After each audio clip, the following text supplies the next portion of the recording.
Hello, I'm John Allore. Before you listen to this episode, a couple of things.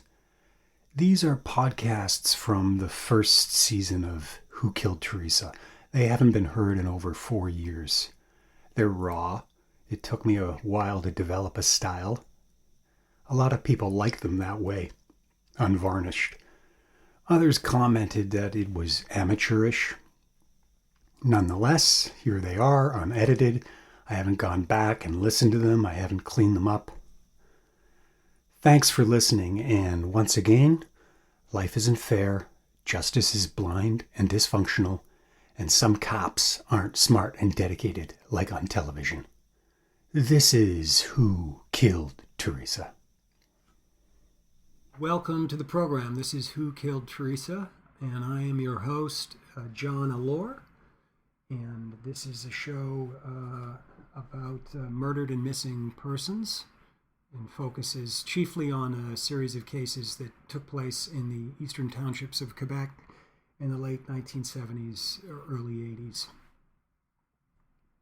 So I'd like to begin today by reading the final coroner's report and verdict. This was prepared by Quebec coroner Michel Durand and was dated January 6th, 1983. So this so-called verdict came out almost a full 5 years after the body of Theresa Allore was found. I, the undersigned coroner of the above-mentioned Judiciary County, declare herein under my official oath that according to information obtained and or testimony heard, it appears that the death of the above-mentioned person occurred under the following circumstances. The victim was declared missing on November 3rd, 1978. She was a student at Champlain College in Lennoxville and was boarding at the Gilliard House, King's Hall in Compton. She was a social science student. Theresa Allore was found in the spring of 1979 in the Cotacook River, more precisely on the 13th of April 1979. The place where the young Allore girl was found is at approximately 1 kilometer of the village of Compton and about 1.5 miles from the Gilliard House, King's Hall, where the victim was boarding.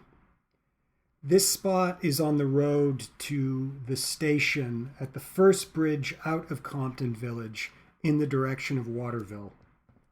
This spot is a branch of the river which seems to come from nowhere. Each spring when the Cotacook River overflows, the water reaches this spot and the level then rises by 8 feet. This is the only time of the year where the Cotacook River reaches this spot.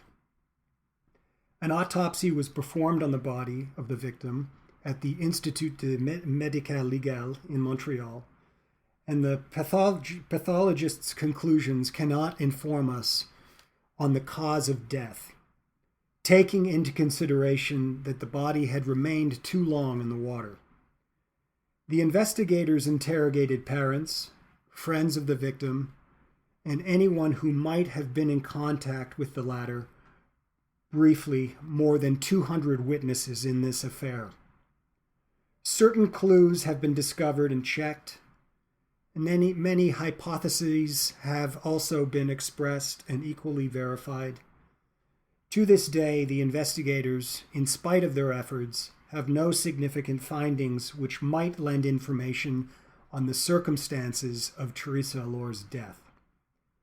Consequently, elapsed time notwithstanding, I render herein a provisory verdict of violent death of undetermined nature. Should any additional information be submitted and a new inquiry report brought in, this file will be reopened for adjudication and final decision if relevant proofs are brought forward. And that the medical cause of death is unknown, found in the Cotacook River after 5 months of disappearance. Consequently, my verdict is the following. violent death of undetermined nature. And then there's two boxes you can check. You can either check natural death or violent death, and Durand checks violent death. And then further it says, if violent death, there's another box which is checked, death is imputable to no crime whatsoever, neither to anyone's negligence. So as referenced in this coroner's report from 5 years earlier is the autopsy report. And just a few things from that. So the autopsy is performed in Montreal at the crime laboratory the following day on April 14th, 1979. It's performed by Theresa Allore. And I'm kind of translating from the French, so forgive me. So conducted an autopsy on an unidentified young woman and concluded the cause is undetermined. There is the absence of any trace of evidence of traumatic violence on the body. And we are awaiting analysis on the toxology. And so then further to the toxology report, the results for that come in April 27th, 1979. And it says the results of the analysis toxological could not permit or show evidence or the presence of drugs in the biology, but understand the limitations of some of our methods, and that's what it says. So these documents were made available to my father. At my father's request, the investigating officer, Roch Goudreau, sent him a copy of the autopsy report in late April 79. And certainly the coroner's verdict from 81 would have been, I know it was sent to my father because it became part of his file. But what's interesting and what's missing is an earlier report by coroner Michel Durand.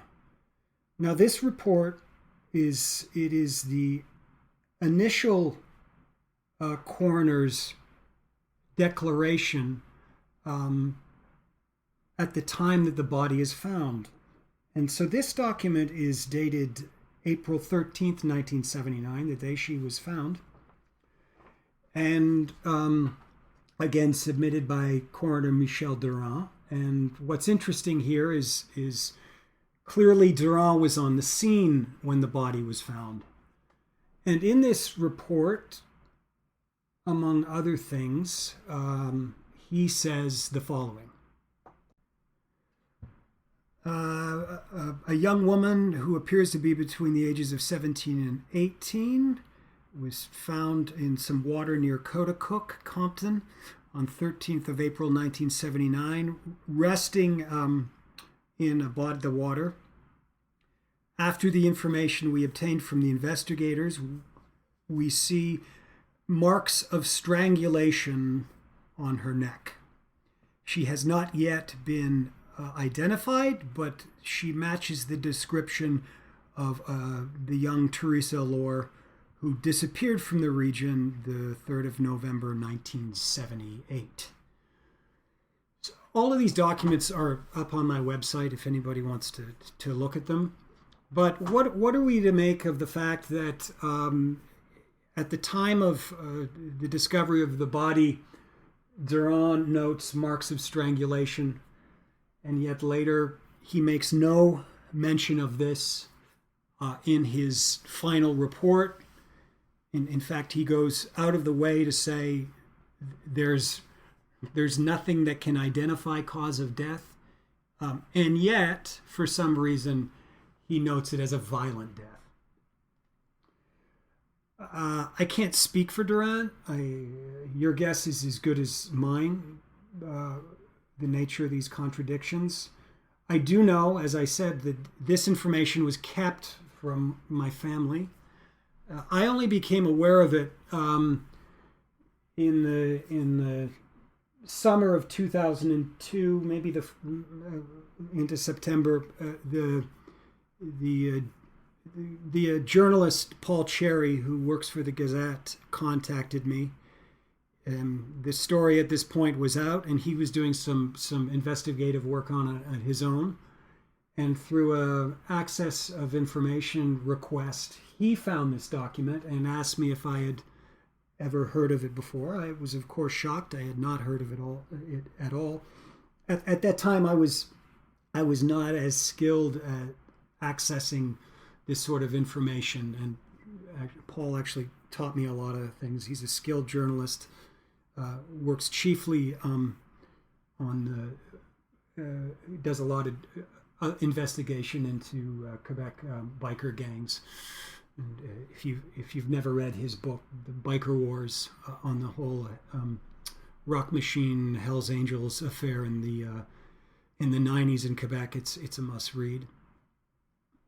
But the only other thing I'll say about this is the way it's been explained to me is it's possible that those marks initially were visible, but because the body had been in the water for so long and was very fragile, to atmospheric conditions, much the same way if a very old painting is moved interior, exterior, a lot of temperature changes result, it can be subject to deterioration. By the time they move the body indoors into a coroner's lab, it's possible that those marks would have faded or disappeared. This was related to me by André Lazon. André Lazon was the chief coroner at the Laboratoire Médical on the island of Montreal. In that era, he would have performed many of the autopsies on victims, but not on Theresa's. But in the 2000s, when I was trying to find a good coroner to use as a reference, I managed to make contact with Kathy Reich. Many of you know Kathy Reich from the Bones series. She's a crime writer and also a coroner. She happens now to work in Charlotte, North Carolina, at the medical labs there, and writes. But early in her career, Kathy Reich, obviously, so many of her books are centered in Quebec, and she worked at the crime lab in Montreal under the tutelage of André Lazon. So I contacted her and asked if she'd be willing to work on it, and she said she's too busy, of course, but that Lazon was still, he was retired, but he was still available. So I contacted Lazon, and he helped me with many of the toxicological autopsy matters in these cases. And he was the one who suggested to me that the marks of strangulation might have disappeared by the time Theresa Allore received the body. But that does not excuse Michel Durand, who initially saw them and would have provided the final verdict, and his absence in noting those remarks in his final verdict is troubling, to say the least. Switching gears now, I'd like to begin to discuss in greater detail the deaths of Manon Dube and Louise Camirand, the two young women whose deaths preceded Theresa's by 17 months in the Sherbrooke, Eastern Townships area. And we'll begin with Manon Dube, and I think the easiest way to do this is I'd like to read from a book for which I prepared a chapter in I guess around 2005-06, Kim Rosmo, the geographic profiler, approached me, and he asked if I'd like to contribute to a book on criminal investigative failures. And of course, I was thrilled to do that. This book presents a series of cases, of which Theresa's is just one of them, but by various authors. In some cases, police officers, investigators. In some cases, family members, victims. And it's not like a, it's not like an Anne Rule book. Is that right? Is that her name? It's not like The Stranger Beside Me or He Who Fights Monsters. It's basically an instructional textbook that is used by law enforcement. In fact, my copy of it is currently I work for the city of Durham. The Durham's police department has it, and they've been passing it around. Actually, I need to get it back because they've had it for over a year. But I do have I have an electronic copy. So we're going to start by reading from the section on the death of Manon Dube. During the evening of Friday, January 27th, 1978, 10-year-old Manon Dube was playing with her friends. They decided to go sledding on the snowbanks behind the parking lot of the local Caisse Populaire Bank. This was close to Manon's home, only 3 blocks from where her mother was waiting for her in their first-floor apartment on Rue Bienville in the southeast end of Sherbrooke. Around 7:30 p.m., as it got dark, the children decided to head home. From the Caisse Populaire on the corner of Belvedere and Union, the young girls crossed the street and proceeded to walk east on Rue Union, passing in front of St. Joseph's Elementary School. At the corner of Union and Craig, 1 block from Manon's home, they stopped. Manon's younger sister, Chantal, decided it was too cold to walk and she ran ahead. This corner is the last place Manon was seen alive. She never arrived home. She simply disappeared.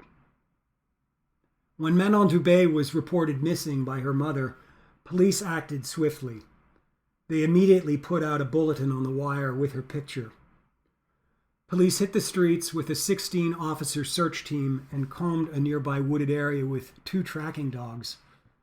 An additional 13-officer party conducted a house-to-house search along Rue Bienville. They failed to find anyone who saw the missing girl.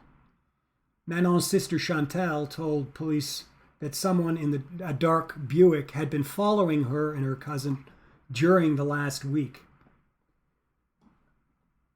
Other parents mentioned that strangers had approached their children on the streets in recent months.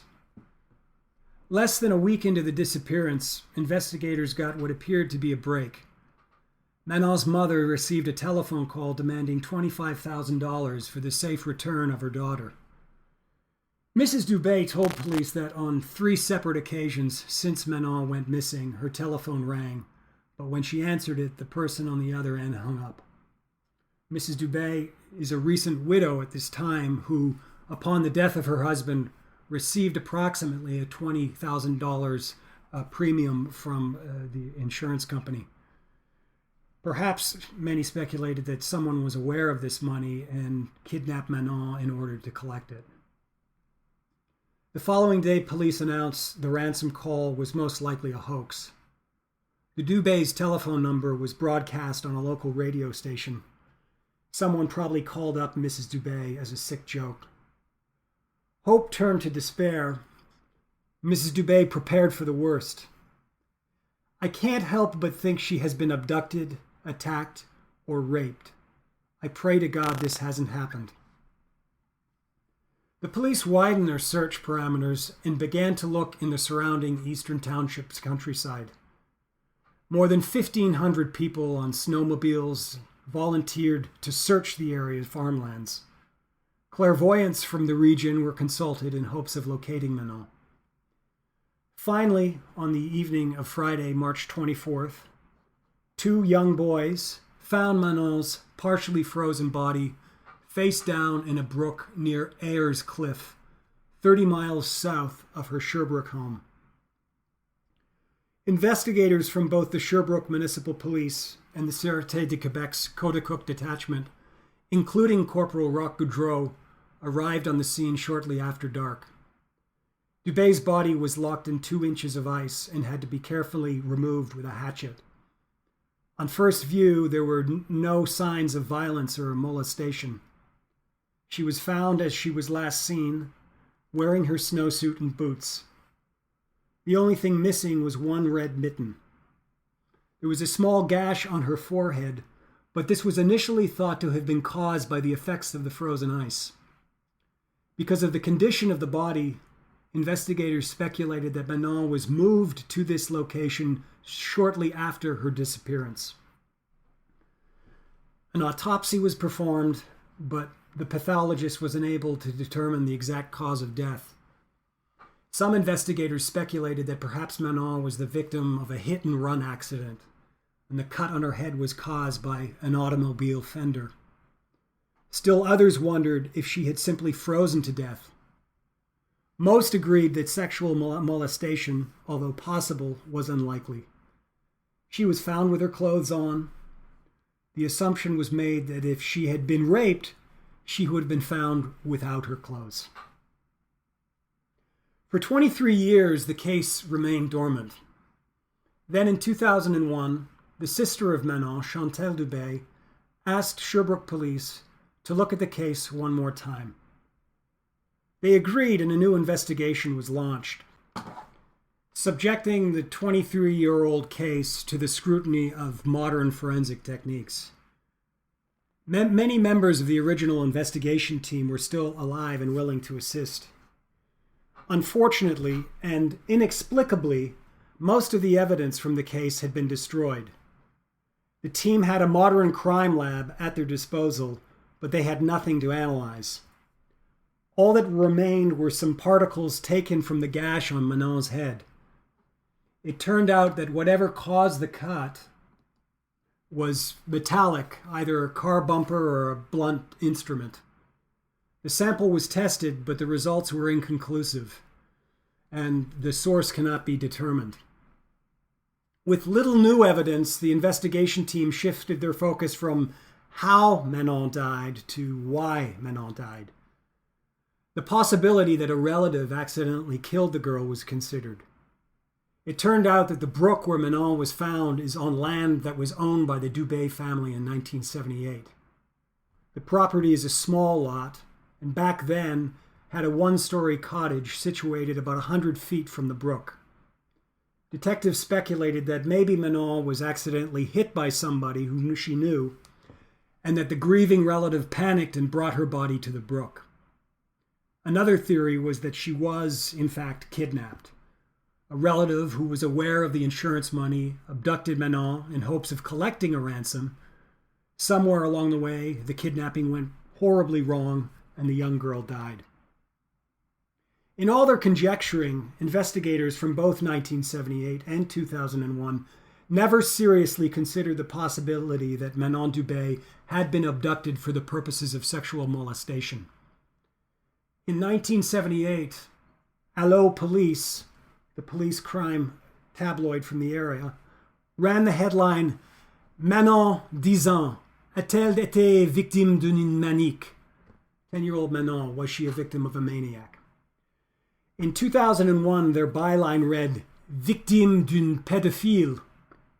Despite accusations of sensationalism both then and now, Allo Police was being more than salacious.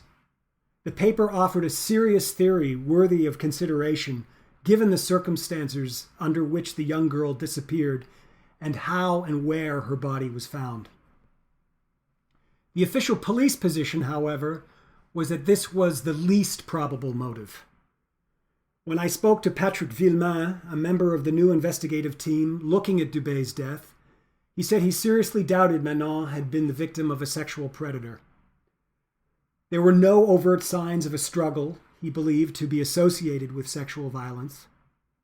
Shortly thereafter, Villemain faced with mounting pressures and responsibilities, was forced to close the 2001 investigation into the 1978 case. The final determination was, again, inconclusive. But investigators would eventually pay a price for their short-sightedness. So that's an excerpt from Criminal Investigative Failures, the book published by Kim Rosmo. Rosmo's famous comment on the idea that a relative may have killed Manon in a tragic hit and run is worth noting. He said, in a hit and run, you hit, you run. You don't hit, get out of the car, pick up the body, put the body in a trunk, drive 13 miles, and dispose of the body in the woods. That's not very probable. However, I will say this. I think in the years since that was published in 2008, that of all the cases, the Dube one is possibly the one where I've soured a little bit on the idea of a connection with other cases. I do think it's possible that a relative may have killed Manon. I had coffee with Patrick Villemain this past summer in Sherbrooke when I were actually in Magog when I last visited there. We get together occasionally, or talk occasionally, and kind of talk shop. He's still absolutely convinced that that is in fact what happened, and Patrick has a lot of experience, has seen a lot of things, a lot of crazy things in the townships over the years. Nevertheless, I think you should always keep an open mind. We don't know what happened, and until we know, I think should stay open-minded about any possibility. And I do think it's absurd to say simply because a victim was found in their clothing that they weren't sexually molested. That experience just doesn't bear that out in any way whatsoever. Some geographic things to note. So the area on Rue Belvedere where Dube was last seen, that's the same area where last time we talked about two sisters who had confrontations with a man in a car with a baby seat in the back seat. That's the same location as that place. And then further, if you follow that point on Rue Belvedere north, you will eventually come to the barracks where the Sherbrooke Hussars were in residence and where they practiced. And Louise Camirand was a member of the Sherbrooke Hussars. On the other hand, if you follow it south, Rue Belvedere eventually turns east and becomes Chemin MacDonald. And Chemin MacDonald is the road where my sister's wallet was found on. Now, I say all of that gingerly. You can take coordinates on a map and come to all kinds of conclusions with all kinds of things. Doesn't necessarily mean the cases are connected, but they are easily connected. It's not like I'm asking anyone I'm not saying if you go here and turn left and turn right and then another left, you get to the point where this happened.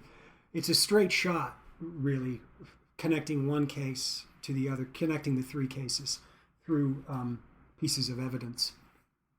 So I bring that up. The last thing of note, I'll bring up the sniffer dogs, the cadaver dogs that they engaged with the Manon case. Manon's disappearance was a huge deal. It was a child. Everyone in that community was engaged. It was all over the radio. It was all over the newspapers. This was not the case with Theresa, and certainly not with Louise Camirand.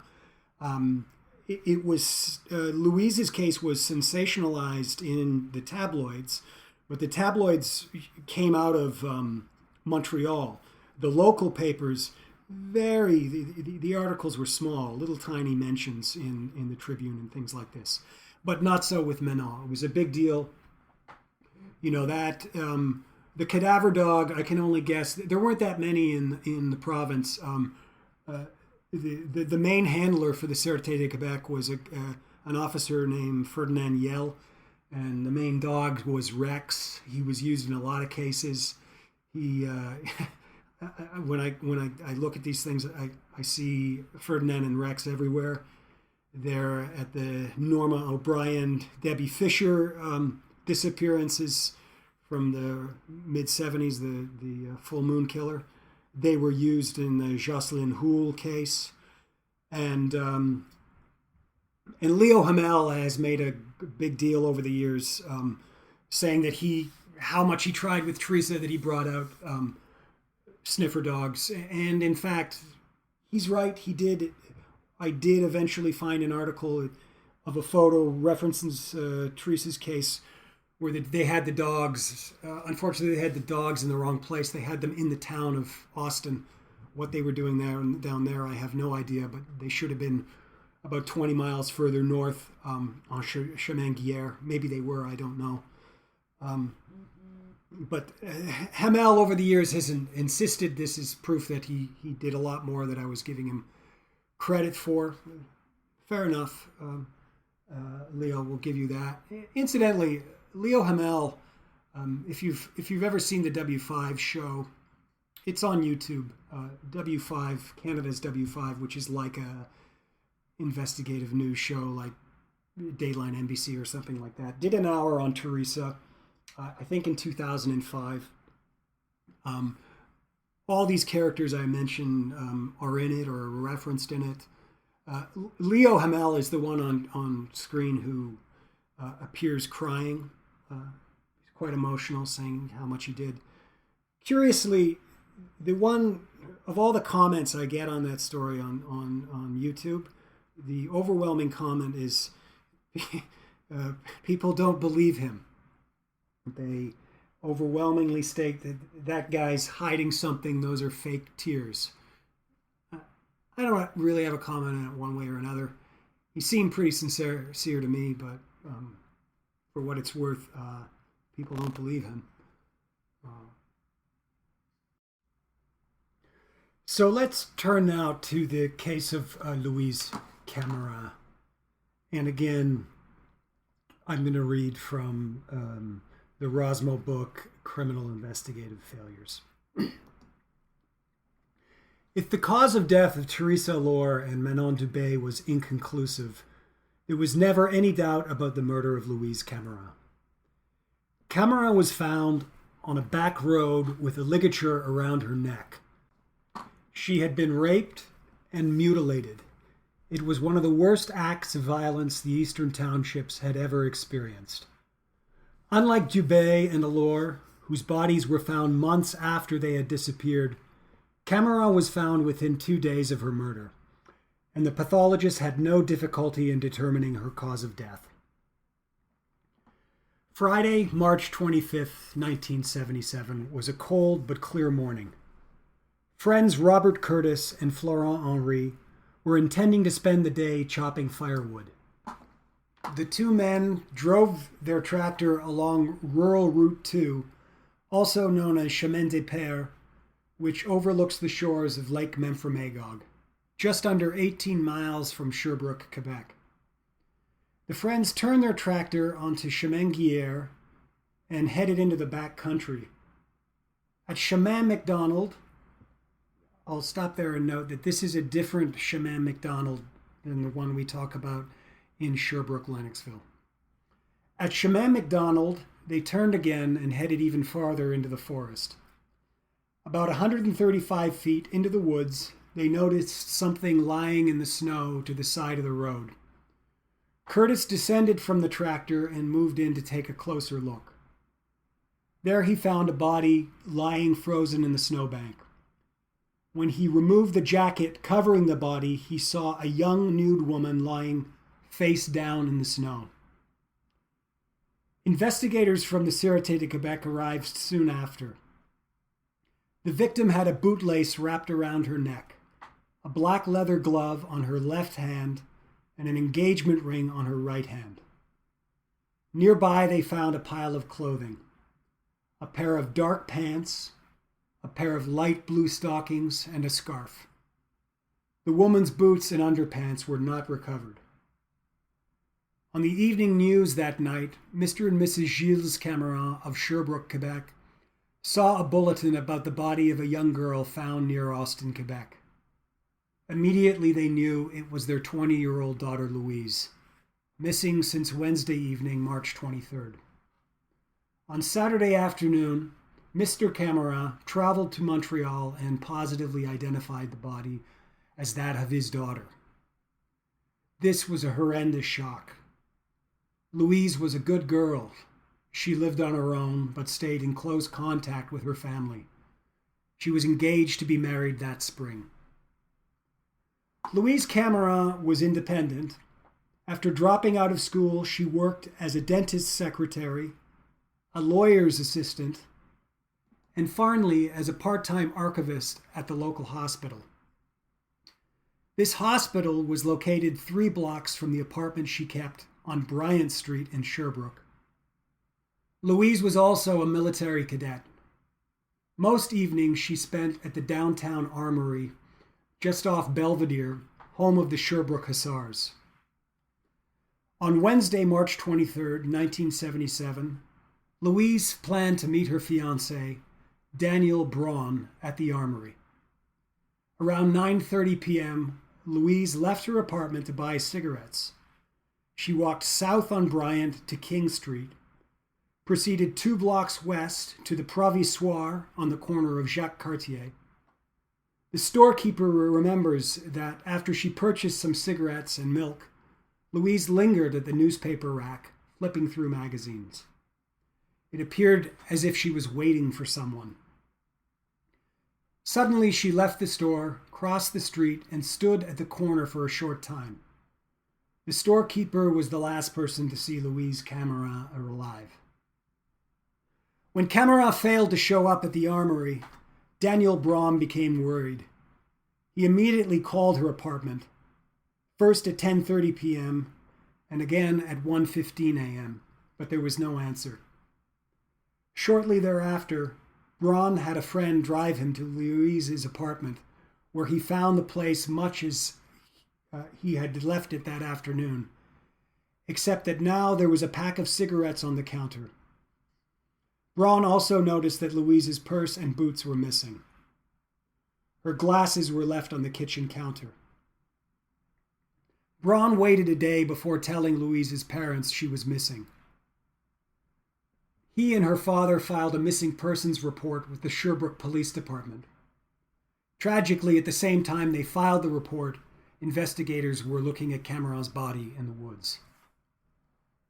The results of the autopsy report were gruesome. Camirand had been violently raped. After the sexual assault, the assailant, or assailants, strangled her to death using a 25-inch lace that appeared to be from her military boot. But that wasn't all. Camirand had suffered massive internal hemorrhaging. Someone had inserted an object into her vagina and mutilated her reproductive system. They literally gutted her organs. Speculation was that a car jack was used. Investigators and medical experts believed Louise suffered these indignities before being dumped 20 miles from Sherbrooke in the woods off Chemin Guerre. Once again, the police investigation was under the direction of Corporal Roch Goudreau. But in this instance, because of the severity of the crime, the Montreal Bureau des Enquêtes Criminelles provided assistance. Over a 6-month period, detectives interviewed 250 people that may have been associated with the crime. They found nothing. From tracks in the snow, investigators determined the type of vehicle that transported Camirand to the body dump location.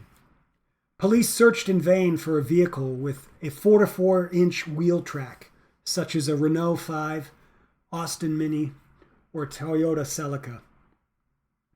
Gradually, the case lost momentum. By the end of 1977, Louise Camirand became a statistic, one of 52 unsolved murders in the province that year, and still unsolved to this day. So, a few housekeeping things. When we initially reported on this, we reported that the Sherbrooke Armory was at the corner of King Street and Belvedere. But that's not where Louise Camirand would have gone for her cadet training. As mentioned before, the Sherbrooke Hussars were housed a little further up Belvedere at Portland. But so it changes the geography a little bit, but what it means is most likely Camirand would have, if she was going to the Hussars, you can walk this, she would have walked north on Bryant, where her apartment was, up to Portland, and then headed east to the Armory. I think in the past what we had talked about is going south to King Street and then heading east to the Armory. So it's slightly different.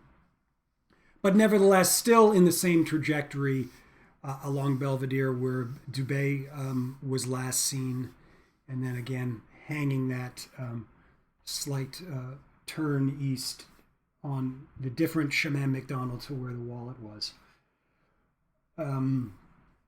And the other thing is, if she in fact did, so there's two explanations with Camirand, right?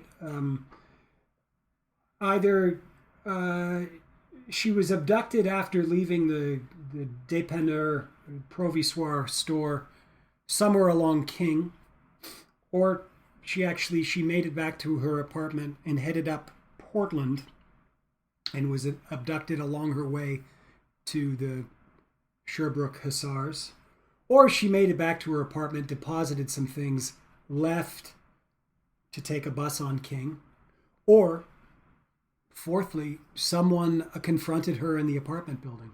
That's certainly a possibility as well. Nevertheless, this 20-mile route out of the Sherbrooke area to the location south of Magog, it's actually a pretty direct route. I mean, it does cover some terrain, but back in that time, I don't believe you had that highway system, Route 10, Route 55. So what you do is you take King turned into Highway 112. Highway 112 would lead you directly past Magog, and then would hit Chemin de Pere. Chemin de Pere, or Rural Route 2, was the road that the two young men on the tractor were on. So 112 out of Sherbrooke to Chemin de Pere. You head south on Chemin de Pere. You turn right and head west on Guiers. And then you hang another right on the other Chemin McDonald, 135 feet in. Yes, that route is circuitous. That is somebody saying, I want to go here and I want to dump a body in the open, but not hidden necessarily. It's just 135 feet up what I would describe as a logging road. And then right on the side. So it's not hidden in the forest or anything like that. Clearly a car pulls in, body is removed from the car and dumped. Car pulls out, goes. That's the end of that. So one other thing I want to clear up. There's a photograph allegedly of Louise Camirand, of her in her Quebec Hussars beret and military uniform that was used a lot in the day by police, and it was used by me for some time as the reference photo of Louise Camirand. That is not Louise Camirand. It's actually a friend of hers from the Hussars, and she was improperly identified in it. I subsequently stopped using it, but for anyone wondering, if you ever see that photo, it's not Louise Camirand. And then some other things. I do have the crime scene photos from Louise Camirand. They were given to me by Section Rouge Media. That's the company in Longueuil who now holds the archives to Allo Police and Photo Police. And with their permission, I was allowed access initially just to the Dube, Allore, and Camirand case files. Dube didn't have much in it. It had a few photos. My sister's, most of it I had seen. But Camirand had some very graphic photos. You could clearly in the photos see the ligature, the boot ligature, and the one glove on the left hand. For a while, I had them on my website. Louise's sister contacted me a number of years ago and asked me to remove them. She said I was glorifying violence, and if anything, if the perpetrator was out there still, he was probably getting his jollies from these photos. I initially had a different take on it. I hoped that the photos would shock someone into action, but eventually I decided to remove them. If somebody of a professional nature wants to see them, then I'll show them to them. But I decided ultimately that was insensitive to the family, so I had them removed. We're talking about some aspects of the case, the bootlace. Of course, it may have been Louise's bootlace. We don't know because we don't have the boots. It may have well been someone else's bootlace. And then the idea of how she was mutilated, it's worth noting because in the earlier cases that we talked about, I think in the second episode, we have young women being accosted with men with screwdrivers or possibly ice picks. So is this the same man with the same instrument wanting to do something very, very similar to these people? We also note that the second woman who was taken north up to a road where there was a small electrical hut, where she was taken is right up near Bryant and Portland, within the area where Louise Camirand would have operated, would have walked, and that confrontation happened, I believe, in 1977, so right around the time of Camirand. Also note that the clothing is placed on the other side of the road. The body is covered with her coat when the two guys on the tractor find it, and that I know because one of them told me that. I believe Florent Henry told me that it was covered, which some speculate that means shame and feeling bad for what they did to the victim. Often that's why you covered a person. But clothing found at the site, but pieces missing, possibly trophies. Note that clothing from my sister's case is not found. She's found in her underwear. We have this missing clothing, and yet we have an account of her clothing possibly being sighted in this very area. If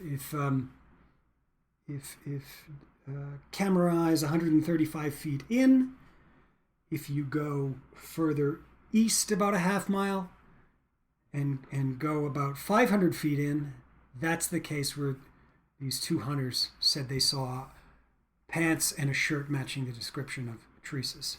So this idea of clothing being taken off and being moved and being missing. And then we have Manon Dube's fully clothed, except the exception of one red mitten being lost.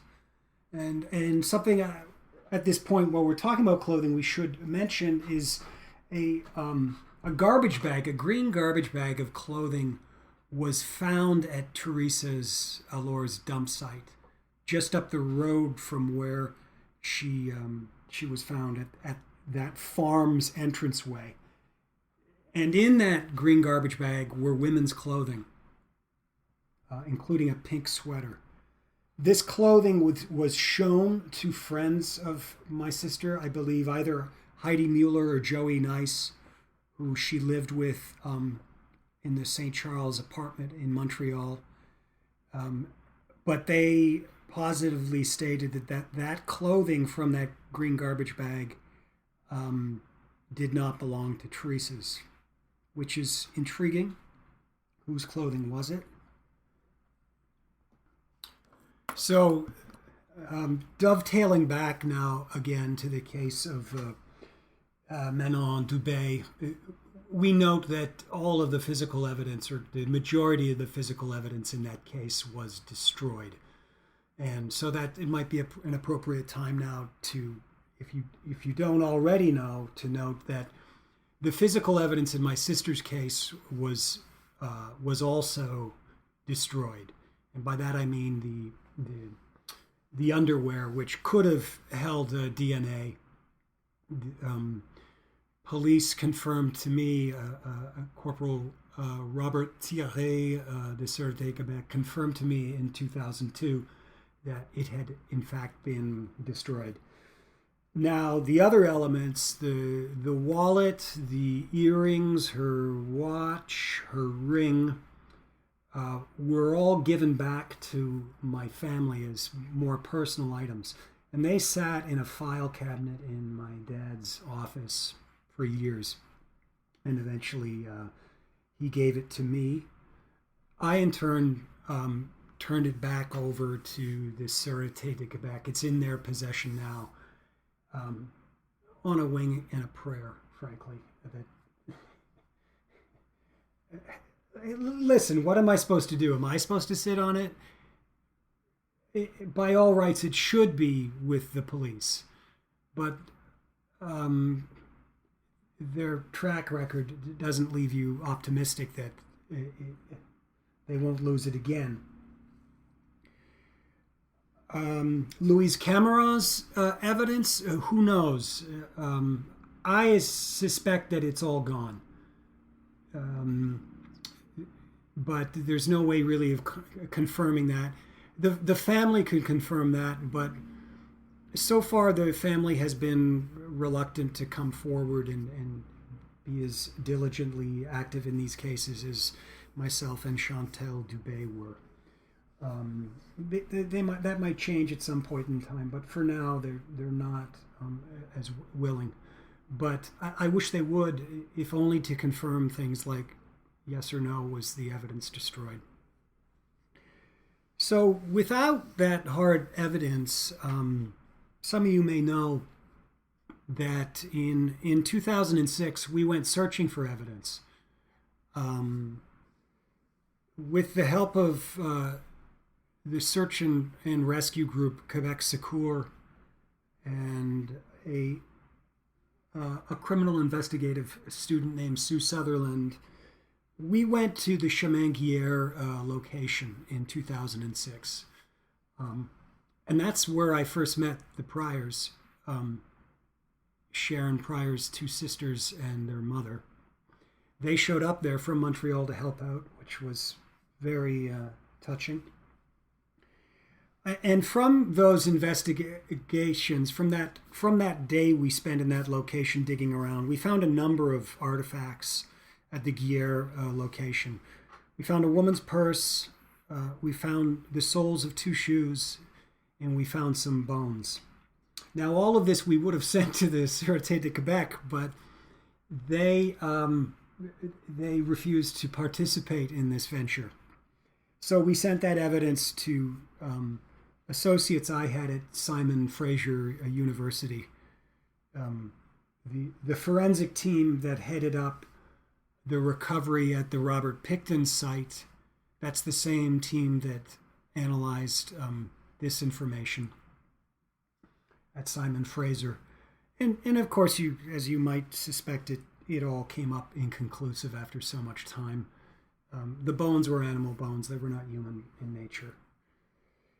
Now, last spring, 2016, we actually went back again to that site. Quebec Secours had more advanced equipment for recovery efforts. They actually had at least 2 metal detectors with them. We were joined by Stéphane Luce's group Meurtre et Disparition Irrésolue du Québec, MDIQ. So we had a small escalade, and again with Sue Sutherland. And this time around, with better equipment, we found some more things. We found a woman's comb, found a button off a woman's jacket, found a woman's shirt, and we found a woman's necklace. And again, these items are enticing, but with the police's refusal to be involved with it, there's not a whole lot we can do. The purse from the 2006 recovery was initially identified as possibly being one that belonged to a victim named Lison Blais, who was murdered in the island of Montreal in 1978. A purse, Lison Blais' purse, is one of the items that's missing from that case, and we found a purse. And the purse we found looked very similar to Lison's, because actually there had been an artist's rendering of that purse. In that time in 78, the police were quite anxious to find it, the Montreal police, and they actually published a photo of that artist rendering in the papers. So we know what it looked like. And it looks similar. There's some things that are not the same. But after 38 years, the Blais family weren't really, it could not have been the same one. And so you imagine, if you ask me to remember an item of clothing from memory, not from a photo, from memory, dating back that far, I'm probably going to get it wrong. So who do these, if not the victims, who do these items of clothing, these female items, belong to? Certainly one of the soles of the shoes looked like a ballet slipper or a Chinese slipper, which of course is the last thing my sister was wearing. You couldn't, it was so destroyed that you couldn't say definitively. But whose necklace is this? Whose button? Whose comb? Does this belong to? Now keep in mind the area on that little McDonald Road off Guiers was quite literally a dump site. I mean, we talk about dump sites in terms of where you dump a body in a murder, but it was a dumping ground. I mean, clearly, there are other things there that we didn't bring home. Abandoned car tires. It was clearly where the locals in that area, if you wanted to get rid of something, you'd throw it there, because they probably didn't have, municipal or local trash disposal. You disposed of your trash in the woods. So I don't want anybody to feel too encouraged with that kind of stuff. It is, lots of things were dumped there, including bodies and articles of personal items and clothing that belong to women. And then finally, Of the cases where we know evidence has been destroyed by a police agency, we've already talked about Theresa Allore and Manon Dube. So those are both cases under the jurisdiction of the Sûreté de Quebec. We also know that evidence was destroyed in the case of Sharon Pryor, which was a 1975 murder case from Point St. Charles, Montreal, was where she was last seen, but where she was found is in Longueuil, Quebec. So that would have been evidence destroyed under the supervision of the Longueuil police. And then we also have confirmation that in the case of Catherine Hawks, that's a murder from 77, 78 on the north side of Montreal, which would have been under the jurisdiction of the Montreal police force. That evidence has also been destroyed. Now, I get on my soapbox about this, and I'll get on it again. So that's 3 police agencies in Quebec who have been empowered to destroy evidence, and I don't understand how that is possible without it being systemic to the province. You don't just have, it's not some rogue officer, it's not some, some newbie officer who made a mistake. It's everybody doing it, and everybody wouldn't be doing it if they weren't entitled to do it. So why do they feel entitled to do it when now mistakes do happen? It's not uncommon for evidence to get lost, but it seems to happen more often in Quebec. And when I talk to folks about this, they can't even believe what I'm saying, that in an unsolved murder investigation that this happens. Certainly, down here in North Carolina, we have, rape kits from rapes, the rape evidence, sitting on a shelf for years and years and years with the State Bureau of Investigation. That happens throughout this country.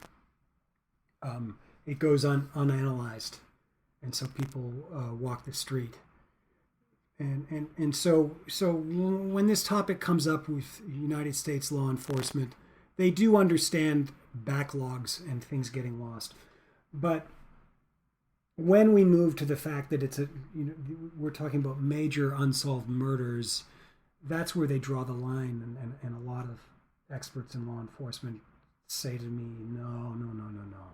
Something's very, very wrong here with the system of justice in Quebec.